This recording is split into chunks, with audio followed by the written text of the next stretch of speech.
Welcome into the Paul Kuharsky Podcast. I'm Paul Kuharsky of paulkuharsky.com. This is a production of 440 Sports. I've fulfilled my obligation to mention my name 3 times. Greetings from Indianapolis, where I am at the NFL Scouting Combine. Always a big pile of laughs. A great NFL convention where I see a lot of coaches and executives and colleagues who I know, and a slew of college prospects who I do not know, but begin to get to know. And that's the theme of the week. Of course, a lot to talk about here this week with regard to what's going on with your team. I want to talk about coaches who skipped the combine. That's not involving your team. Titans pretending they weren't predictable last season on offense. The idea of trading up for a quarterback, rereading your favorite book, and a promotion that you probably missed. So here we go. Sean McVay of the Rams, Matt LaFleur, one-time Titans offensive coordinator of the Packers, and Kyle Shanahan of the 49ers, 3 head coaches who did not make the trip to Indianapolis. I find this really odd. They obviously know what's best for their team, and this has worked for McVay in the past. Maybe Shanahan too. I think this is the first time for LaFleur. I find this really odd. Watching interviews with potential players who could be on your team in less than 2 months is not the same as being part of interviews. Would you want to watch somebody be interviewed, or would you want to be part of the interview? LaFleur, as I understand, is not really a part of the Packers scouting operation at all. And so I could understand him thinking there's a better use of his time in Green Bay with his staff. But McVay certainly has a role in scouting with the Rams, who are now interested in becoming bigger players in the draft, could trade Jalen Ramsey and get involved higher in the draft. Shanahan certainly has a big voice in the 49ers approach to the draft. So I don't understand the idea of not being a part of this. Mike Vrabel, when he was asked for what he wanted out of the combine experience, said, his number one thing is to see authenticity from the guys that he's talking to. He doesn't want to find packaged guys who are scripted by agents. And he's been big from the start at kind of getting reads on guys by looking them in the eyes. And I bring this up probably annually at combine time. Malcolm Gladwell book, Blink, which is about this concept of thin slicing and just how much you actually can get from a very small first impression of somebody and how often that is accurate. And obviously in some of these situations, you're getting it from the general manager and the other people in the room who are running the interviews, and you're seeing the interview. But that thin slice of that first interaction, you're not getting because you're not having the interaction. So if I was a fan of a team, I certainly would want my head coach in the room. Even if he didn't have a say at all in the decision about who would be drafted, ultimately the guy who is drafted is going to land in his city. And wouldn't you want him to have even a 20-minute head start on a relationship with the guy or a feeling for the guy? I would. I couldn't imagine the Titans without Mike Vrabel as part of the process. And it seems an odd trend to me. They're never going to make the combine irrelevant. It's a moneymaker for the league, and they're going to take it away from Indianapolis eventually and turn it into a bigger moneymaker. I say it's a moneymaker. I mean, it brings a hell of a lot of people to Indianapolis. I don't know the finances of what Indianapolis pays to get it here, but it's a league convention for all all intents and purposes, and a healthy business is done here, well beyond the business of the medical checkups of the players, which is really the number one element of gathering everybody together. We heard from Tim Kelly, the Titans' new offensive coordinator, for the first time this week. And generally speaking, though he was nervous and he's a very soft-spoken personality, he said good things and hit on a lot of buzzwords that are going to be important to this offense as it looks to recover from injuries, get restocked with better personnel, better pass protection, better run blocking, with an offensive line that's going to include a lot of new faces and names, a wide receiver pool that's going to be hopefully more explosive and more dynamic, healthier quarterback, which I expect is going to be Ryan Tannehill. And we'll get back to him in a little bit. He talked about being streamlined and efficient, more streamlined, more efficient, more fun, more explosive, more vertical, find different ways to stress the defense. All of these things sound really good. But, of course, the one bad note that he hit is the thing that got all of the attention. And when I looked at it earlier today, my tweet of interchange that we had, an exchange that we had about his thoughts about last year's offense being predictable, by far was the most viewed thing, not just out of his session with the press, but out of his session with the press, Rand Carthon's podium session and spillover session with the press, and Mike Vrabel's session with the press. I think this morning, it had like 37,000 views on just Twitter.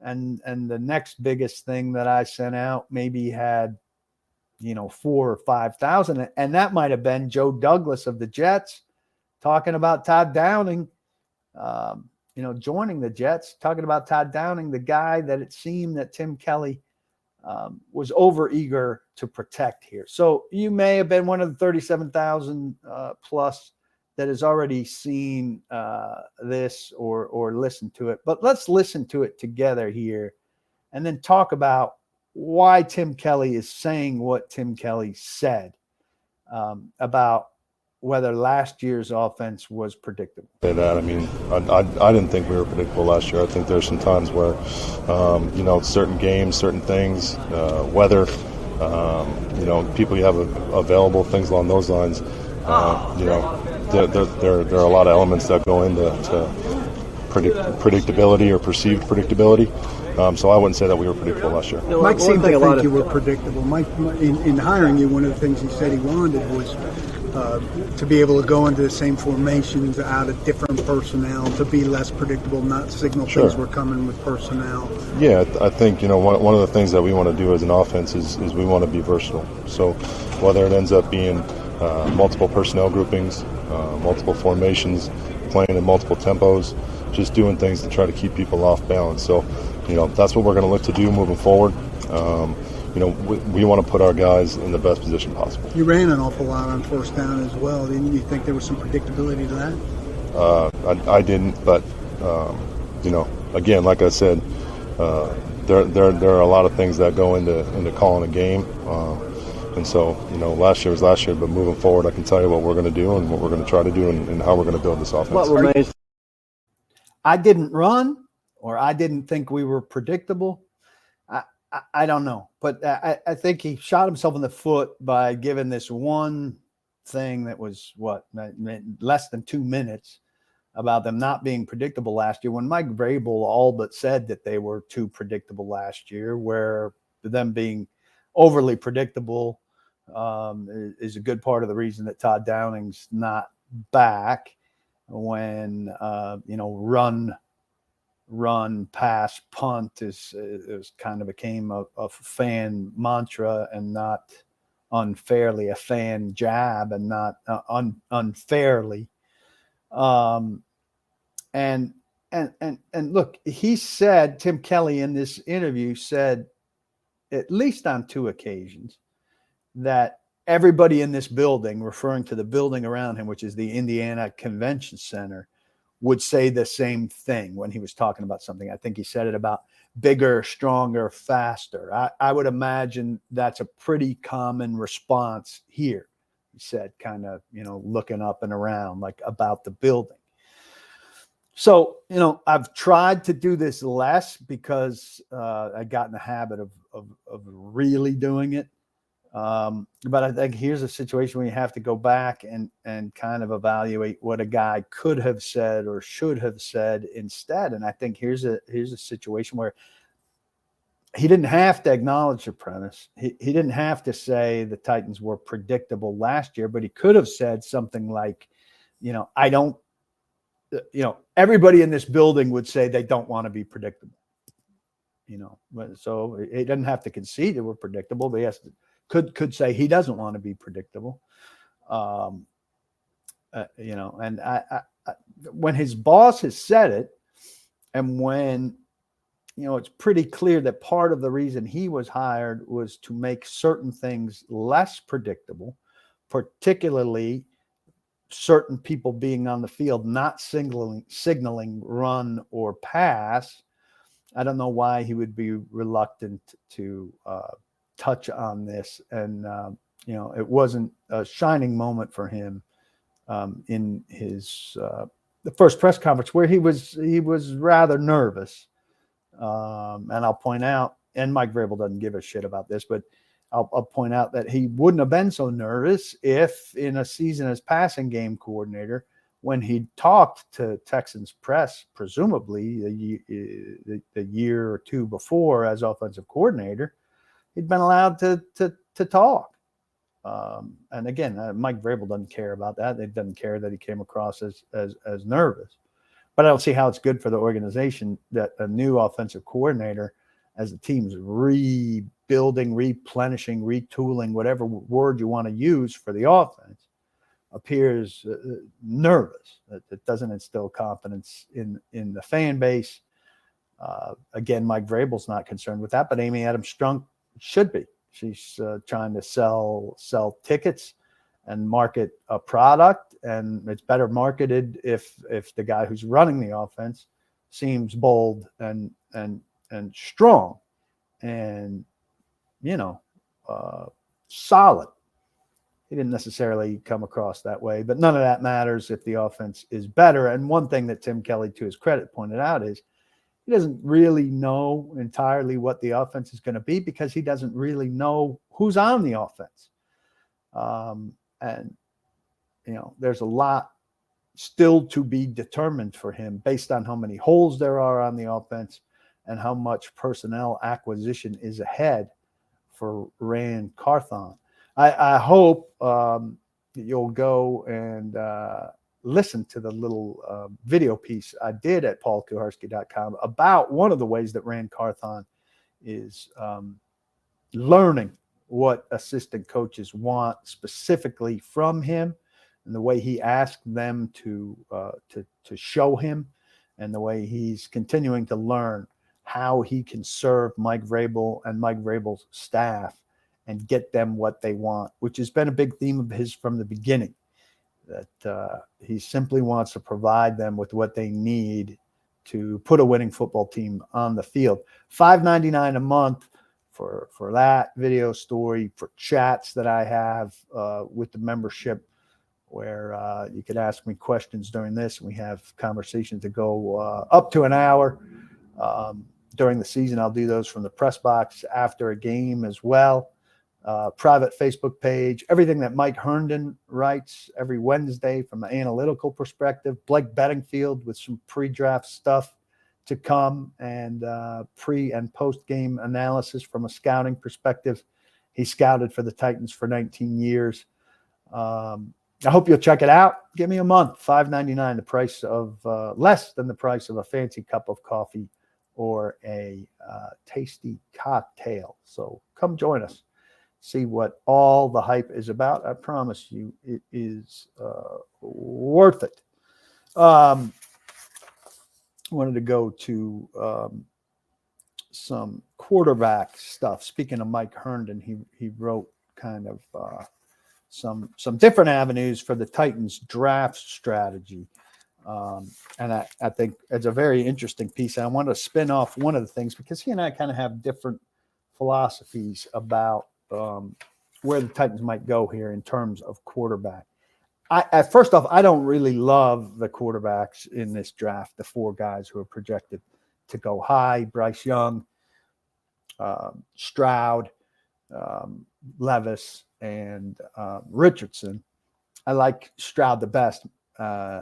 And Young obviously is very intriguing. Levis and Richardson's accuracy problems scare me, and I don't think they'll get better. First on Tannehill, Rand Carthon left himself an out. He talked about Tannehill being under contract right now, and he talked about moving forward with Tannehill right now. But I don't think that they're actively, aggressively thinking about an alternate route. Reason says that there isn't one. Now maybe a trade price comes up that isn't complete fleece to move up high enough to get ahead of some of their competitors for quarterbacks and to get the quarterback they want. Again, I think Stroud fits their bill better than these other guys. So my debate with Mike would be about the idea of assembling a team and then getting a quarterback, as opposed to getting the quarterback and then assembling team. And I remember a lot of conversation about this back when Marcus Mariota was coming into the fold. I do think it's a less than favorable circumstance if you're bringing in a top 10 pick into a team that needs a huge offensive line overhaul and has, really one legitimate, if healthy, wide receiving weapon in Treylon Burks, who's far from developed. You're asking for the guy to be beat up. Now, what Herndon says, and it's a reasonable point, is, bad teams didn't hurt Joe Burrow or Josh Allen or Justin Herbert or Trevor Lawrence.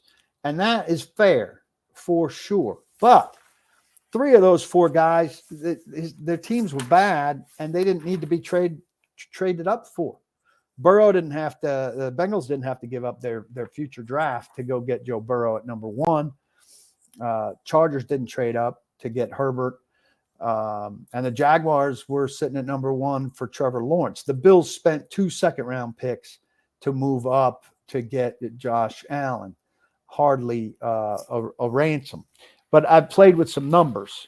ESPN had a nice, thorough piece that ran through all of the trade ups for trades up for quarterbacks in the first round, and I looked at the last 15. At the last 15 trade ups for a first round quarterback, and I count 4 franchise quarterbacks. 27%, 4 franchise quarterbacks, and 11 misses. The Jets traded up from 6 to 3 in 2008 for Sam Darnold, miss. The Bills traded up from 12 to 7 for Josh Allen, terrific. The Cardinals traded up from 15 to 10 for Josh Rose, 1 year, miss. The Ravens traded up from out of the first round to 32nd for Lamar Jackson, hit. The Bears traded up from 3 to 2 for Mitch Trubisky, atrocious. The Chiefs traded up from 27 to 10 for Pat Mahomes, as big home run as you could hit. The Texans traded up from 25 to 12 for Deshaun Watson, big hit. Say what you will about his off-the-field problems, but they got themselves a guy that qualified as a franchise quarterback. The Rams traded up from 15 to 1 with the Titans for Jared Goff. Not a franchise quarterback, did take them to a Super Bowl, but somebody they traded away to upgrade with Matthew Stafford, not a franchise quarterback. The Eagles traded up from 8 to 2 for Carson Wentz. Helped them get to a Super Bowl, not a franchise quarterback. Denver traded up from 31 to 26 for Paxton Lynch. Awful. Browns traded up from 26 to 22 with Philadelphia for Johnny Manziel. Awful. The Vikings traded into the first round with the second rounder and a fourth rounder with Seattle to 22 for Teddy Bridgewater. Not a franchise quarterback. Washington traded up from 6 to 2 for RG3 with the Rams. Not a franchise quarterback. That one's probably a risk you take. The Jaguars traded up from 16 to 10 with Washington for Blaine Gabbert. No thanks. And the 15th, going backwards, the Denver Broncos traded second, third, and a fourth to get to 25 for Tim Tebow. Not a franchise quarterback. All in all, I totaled, the picks that went both directions. So typically you're giving up a first-round pick to get the first-round pick that you chose this quarterback with.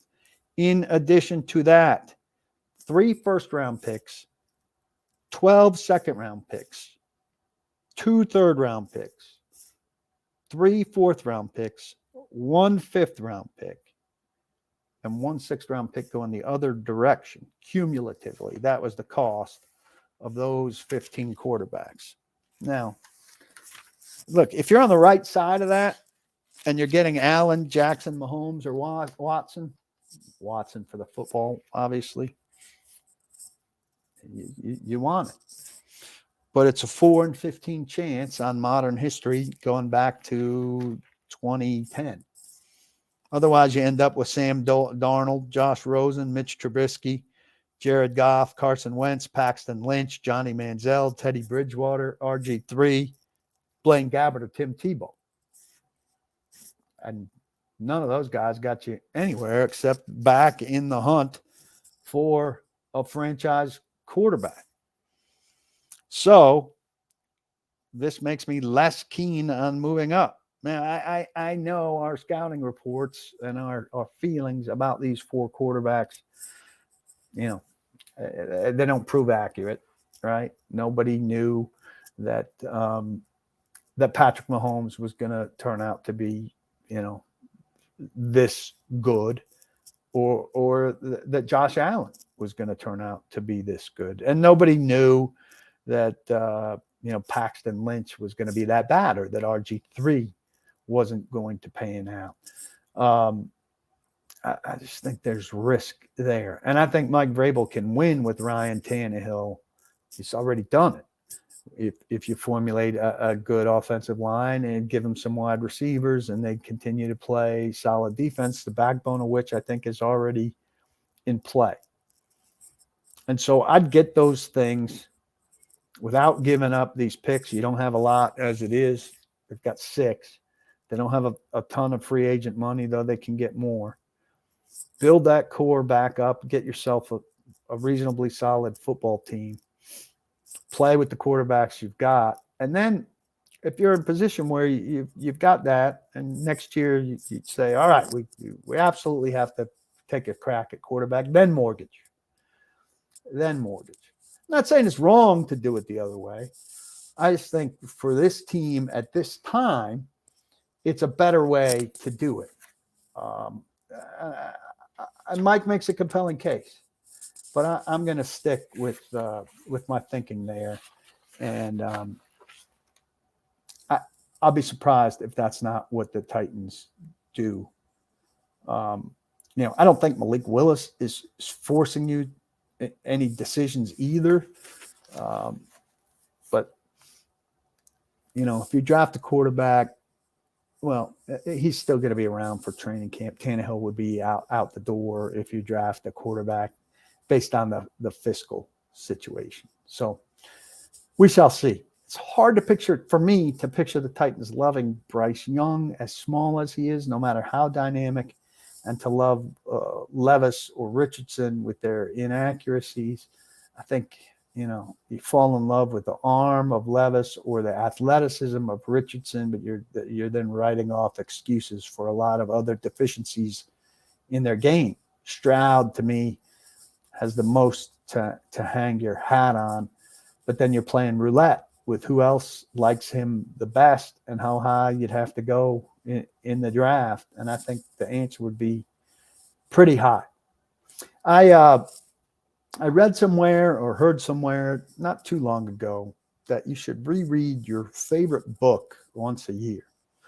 Now, I think that's really extreme. Once a year seems too frequent, but I hadn't reread my favorite book ever. I read it once. And I couldn't find anything that looked appealing to me to read.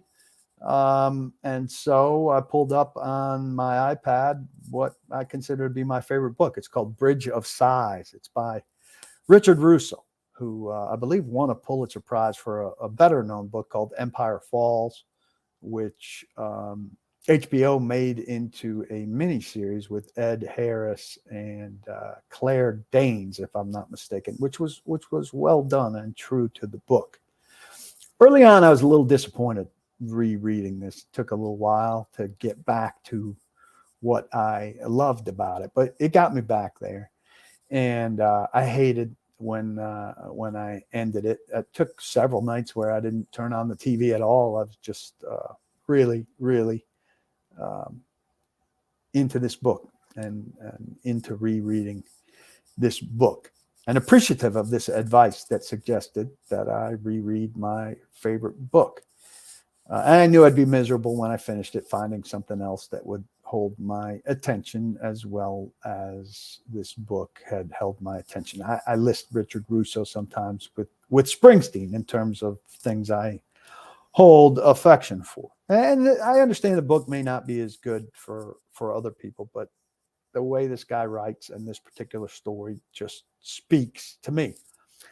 I spend a lot of time, too much time, rolling over the past. And this book kind of speaks to that idea. So I was really taken by this one line from the book that I cut and pasted out of the iPad and texted myself because I wanted to make mention of it here. He said, the narrator's kind of talking to himself. He says, "Why scan the past for the shapes and meanings it surrenders so reluctantly if you mean to suppress some and exaggerate others?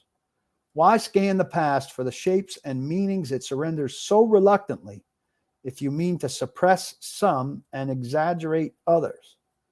One sentence summarizes exactly what I do, raises a pointed question about exactly how I do it." So I always marvel when I read something or hear something and I'm convinced it's written or prepared to be spoken precisely to me, about me and about my circumstances. And so this line is like directly about me and the way I operate. If it's really good, like this was, I'll roll it around in my head. Sometimes I do that, something from a sermon from church or something from a movie, documentary, show, book. Roll it around, think about it, and really think about this idea that, like, how did this person get to me so directly? And then ultimately I'll realize again, as I have when these times have come up before, that's not just some magical connection to me. It's a connection more broadly to people. Surely it's got to be more widespread than me, right? Or the book wouldn't sell. The recording wouldn't get listens and have an audience. The service wouldn't have other congregants. So alone on my lounge chair or in my bed, in dead quiet with low lights or no lights, reading on my iPad, I'm as connected with people during a moment like this as I ever am at a big party or a big event or a big radio show or at a big, well-attended church service. And I marvel at that and people who can do that. And so I wish I could do that, for starters. And then I wish and I hope that Richard Russo knows that he does that. I ought to write him a note, but I'm hard pressed to think that he'd get it. Maybe I'll send him a free membership to this, and he'll have to endure some Tennessee Titans talk in order to hear me talk about that. This printed on 2 sides down in my hotel lobby, so I'm a little scrambled. One thing that went completely unnoticed this week, and it's odd behavior to me from the Titans, is that Mike Vrabel promoted Terrell Williams, the defensive line coach, to assistant head coach defensive line coach. It's weird to me.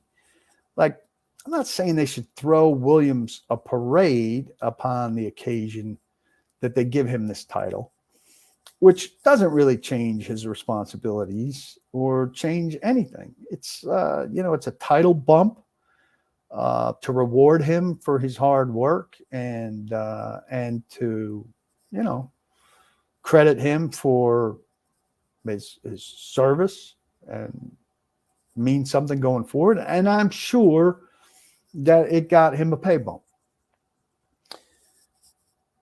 It seems to me it's worth tacking on to a press release or worth a press release of its own. But the Titans don't say anything about it. They slide it onto their website. I didn't see it. Jim Wyatt saw it or knew it was going on there and asked Vrabel about it at the press conference this week and gave Vrabel a chance to talk highly of Williams. It just seems, is that normal behavior the NFL isn't a normal place, right? So you're getting a promotion at work and there's not a press release if you're not a super high ranking person going out about it. But generally in the NFL, title changes on the coaching staffs get acknowledged. So I just thought, it's a shame the guy gets a promotion and then, like, I don't think he's sitting home worrying about not getting the attention, but to get a promotion on an NFL staff to an assistant head coach job, like, it'd be nice if somebody knew about it and didn't have to stumble across. I look at that Titans administration page a lot, but you gotta, and I would notice that, but other spots, you got to compare it to, print one out now and compare it to the version that's up there a month from now to see what's changed, because that's the most likely way you're going to know about it.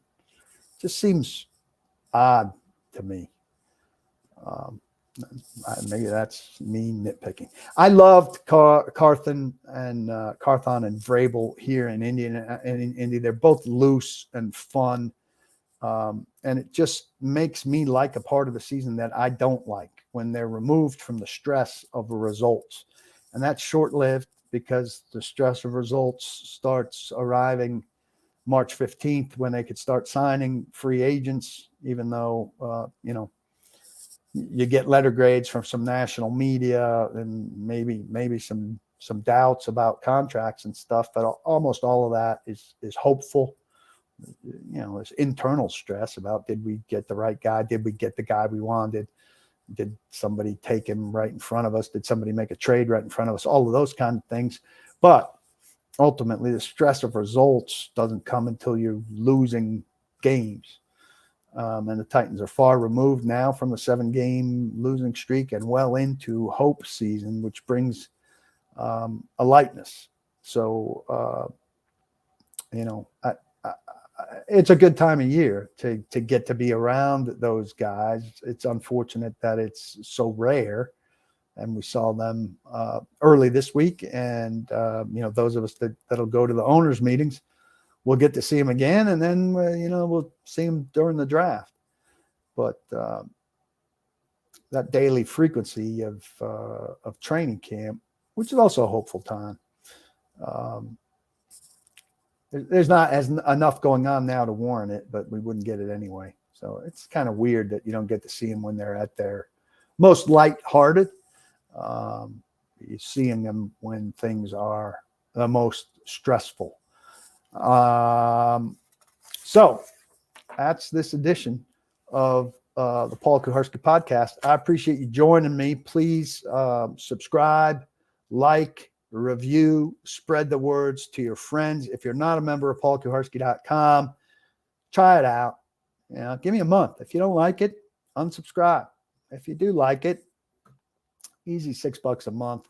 You can get 12 months for the price of 11, and I think you'll find it some of the best Titans content around. It goes beyond what you're used to getting en masse from the group. So give me a taste, if you will. I look forward to seeing you again soon, members. I'll be doing a members chat very soon. And in the meantime, to all of you, I hope you stay safe. And I urge you, don't block the box, but be sure to lock your lock.